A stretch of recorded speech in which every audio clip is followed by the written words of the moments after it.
Saudi আরব উমরা পালনে ইচ্ছুক যাত্রীদের জন্য একটি নতুন ও গুরুত্বপূর্ণ নিয়ম জারি করেছে। নতুন এই নির্দেশনা অনুযায়ী উমরা পালনের উদ্দেশ্যে সৌদি আরবে যাওয়ার আগেই সব যাত্রীকে বাধ্যতামূলকভাবে ফিরতি টিকিট ক্রয় করতে হবে।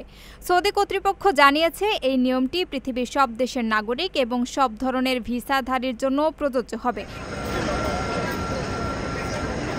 মূলত উমরাহ যাত্রীরা যেন তাদের ভিসার মেয়াদ শেষ হওয়ার আগেই নিজ দেশে ফিরে যান তা নিশ্চিত করতেই এই কঠোর পদক্ষেপ নেওয়া হয়েছে।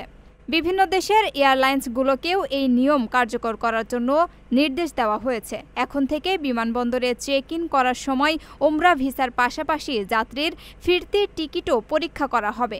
যদি কোনো যাত্রীর কাছে ফিরতির টিকিট না থাকে, তবে তাকে বিমানে ওঠার অনুমতি বা বোর্ডিং পাস দেওয়া হবে না।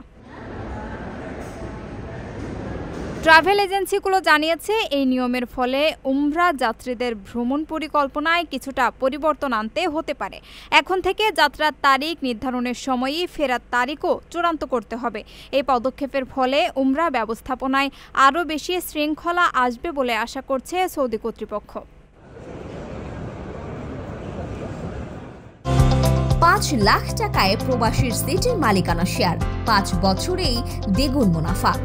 আপনার স্বপ্নকে সম্পদে পরিণত করতে আজই কল করুন স্ক্রিনে দেওয়া নাম্বারে।